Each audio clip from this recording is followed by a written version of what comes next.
Микрофон кішірсеңіз, ашып қойсаңыз.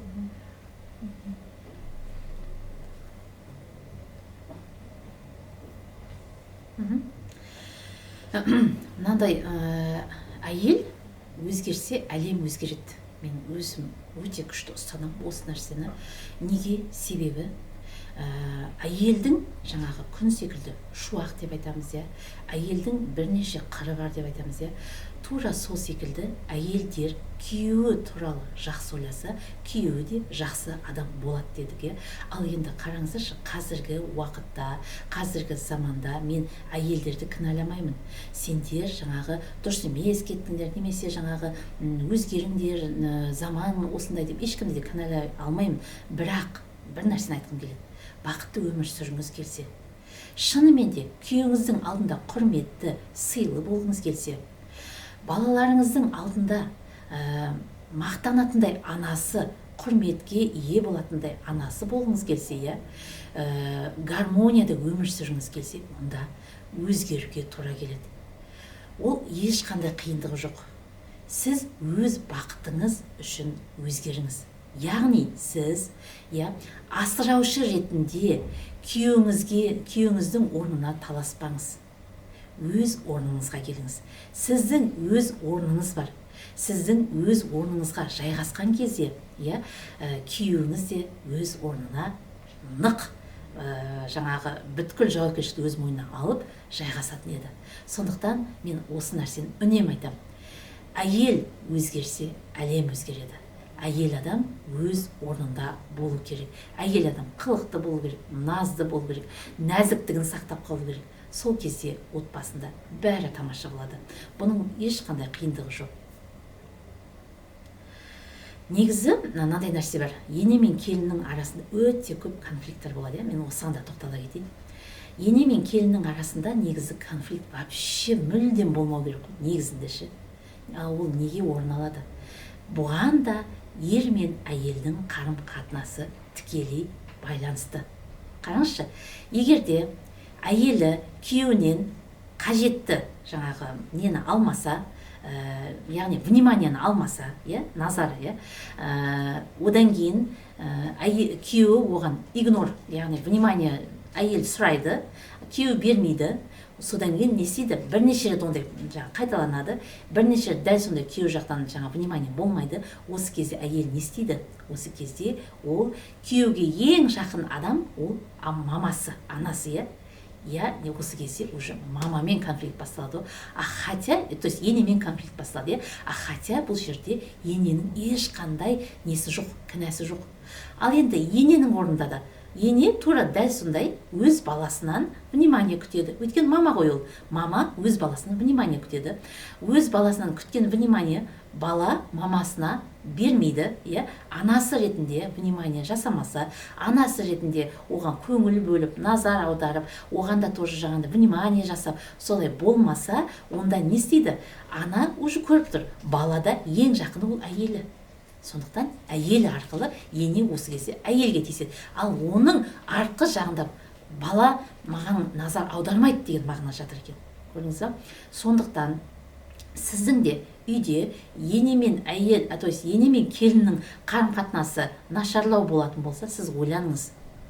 Бұл жерде енеден келіп жатыр ма бұл жаңағы ұрыс-керіс деген конфликт, әлде келіннің тарапынан келіп жатыр ма? Сол жағынан ойлаңыз, сол кезде сізге шешімі көрінетін болады.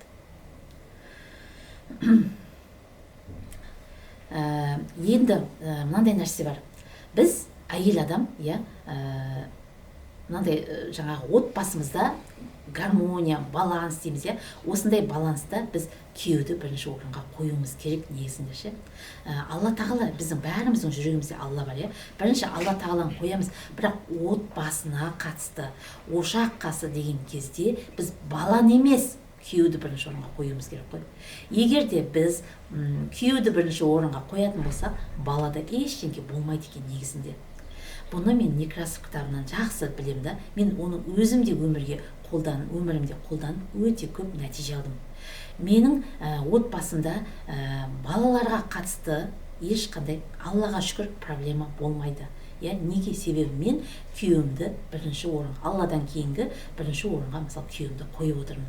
Қараңыздар, неге сондай болады? Себебі біз әйел мен күйеу жаңағы өз ара қатынастарында гармония, өздері жақсы көретін, бір-бірін білдіріп, махаббаттарын көрсетіп жүретін болса, бала уже жаңағы спокойно болады да, ол ешқандай да проблема көрмейді.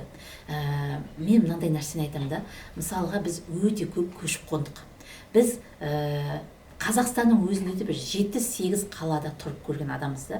Біз әркез көшкен сайын біздің балаларымыз жаңа мектепке барады. Біз әркез көшкен сайын жаңа үйге барып тұрамыз, жаңа ортаға түсеміз, жаңа жерге барамыз, жаңа двор, аулаға барамыз деген секілді. Солардың ешқайсында Аллаға сансыз шүкірлік айтып, балаларым ешқандай мәселе көрген жоқ. Оны мен қайдан білем? Себебі мен секілді әскери қызметте, күйеуі әскери қызметкер бір әйел маған былай айтқан: біз әркез жаңа жерге барсақ, міндетті түрде біздің балаларды драка күтіп тұрады деп сөйтіп айтқан. Көрдіңіз ба? Олар да әскери қызметкермен көшіп қонып жүрген. Біз де әскери қызметкермен көшіп қонып жүрміз, көрдіңіз ба? Сонда біздің мен олардың айырмашылығы қандай? Мен күйеуіммен қарым-қатынасым дұрыс болды. Сондықтан менің балаларымда мәселе жоқ. Ал ол кісінің қарым-қатынастарында уже солай болып тұр. Значит, біз басқа біреуді әңгімелей алмаймыз. Сондықтан бұл мысал ретінде айтып жатырмын. Жаңағы балаларыңызға ешкім болмасын десеңіз, күйеуіңізбен жақсы қарым-қатынаста болыңыз.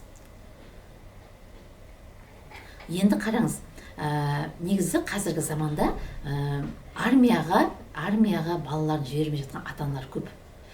Армияға баласын неге жібермейді? Себебі армияда неше түрлі жағдайлар болып жатыр дейді. Дәл осы жерде аналар сіздерге айтатыным: сіз күйеуіңізбен қарым-қатынасыңыз күшті болатын болса, ана армияда жүрген балаға дым болмайды. Қараңызшы, біздің әкелеріміз армияға барды. Біздің әкелеріміздің заманында барлық адам армияға барды. Ешкім армиядан зардап көрген жоқ. Неге? Өйткені біздің әкелеріміздің әке-шешесі, яғни біздің әже-аталарымыздың қарым-қатынастары дұрыс болған ғой. Әже-аталарымыз өз орнында болған ғой. Олар армияға жіберген кезде оларды уайымдамаған. Мен балама не болып қалады деп вообще мүлдем оны ойламаған, уайымдамаған. Қалай болу керек солай жіберген. Ал қазір біз уайымдаймыз. Неге уайымдаймыз? Себебі мына заманда интернет бар, жаңағы ақпараттық бізге беретін орындар өте көп. Солардың кесірінен біз миымызға жаман ақпараттарды жіберіп жатырмыз. Осы жаман ақпараттар миымызды улап, осы нәрсені көбейтіп жатыр ғой. Сондықтан мен сіздерге айтатыным, балаларыңызды, Алла қаласа, мүмкін әлі армияға баратын жасқа жетпеген шығар, мүмкін енді ғана өсіп келатқан шығар, мүмкін әлі кішкентай шығар, бірақ осы нәрсені, ол армия болсын, ол мектеп болсын, ол балабақша болсын, ол есіктің алдында дворда ойнап жүрген бала болсын, тіпті үйде баланың өзін қалдырып, жаңағы дүкенге жүгіріп баратын уақыт болсын, қандай кезде болсын, қандай кез болмасын, сіз өзіңіздің жаңағы күйеуіңізбен қарым-қатынасыңызды дұрыстасаңыз, балаға ештеңе болмайды. Бірақ нәрсе, балаға қатысты мен тағы бір нәрсе айтқым келеді. Мен бір кездері мұғалім болғам. Мен мұғалім болып жүрген кезде алдымда неше түрлі оқушылар болды. Осы оқушылардың ішінде мен өте күшті бір байқаған бір нәрсе бар. Бұл мынандай нәрсе: бір оқушылар бар, өзін жаңағы құрметті қылып көрсете алады мұғалімнің алдында. Сіз ана оқушыға қарап, ұрса алмайсыз да, қаттырақ сөз айта алмайсыз да. Неге? Ал енді бір оқушы болады. Сіз ана оқушының қасында, оқушы бала, сол баланың қасында, сіз онымен дөрекі нәрсені айтқыңыз кеп тұрады, қажет болса қолыңызбен соғып та қалғыңыз кеп тұрады.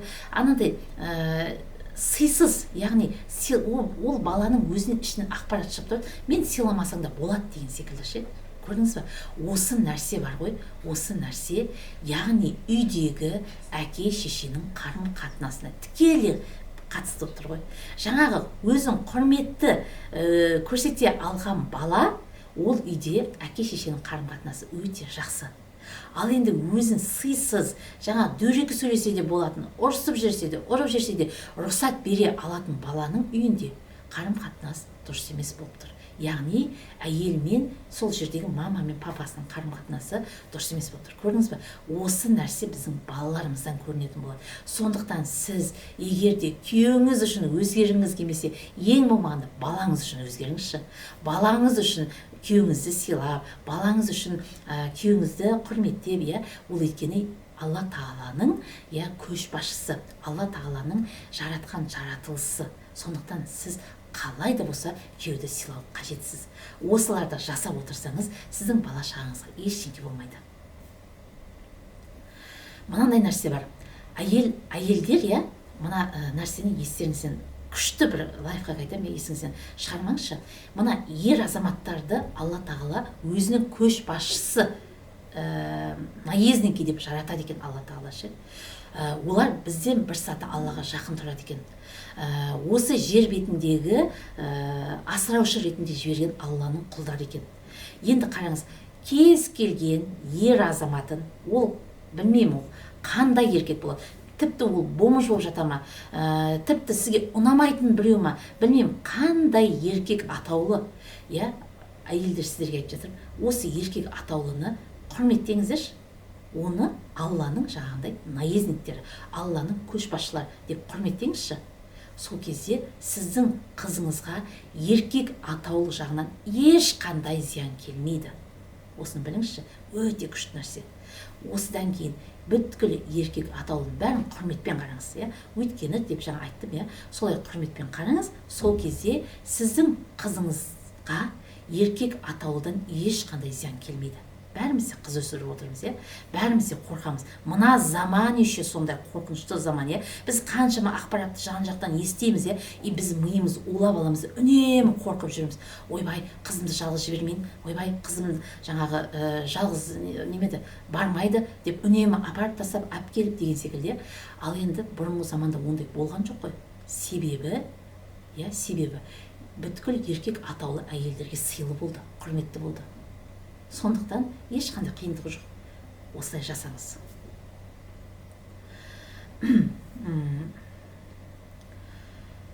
Так, қазір бірдеңе ойыма келіп жатыр еді.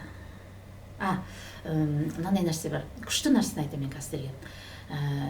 Мен осы нәрседен өзіме жұмыс жасау арқылы менің өмірім өзгерді негізінде. Мен осы нәрсені жасау арқылы менің өмірімде жамандық атаулының барлығы менен аулақ жүретін болды ғой. Ол не нәрсе? Мен сіздерге күшті нәрсе айтамын. Бұл нәрсе мынандай. Сіз жаңалық қарамаңыз. Именно жаңалықтар өте жаңағы адамның ойын елең еткізетін жаңалықтар көрсетеді ғой. Неге? Себебі олар рейтингті көтеру керек. Олардың мақсаты өздерінің рейтингтерін көрсету үшін бүткіл жерден қазбалап, қай жерде ең сұмдық нәрсе болып жатыр, соны көрсетеді ғой олар.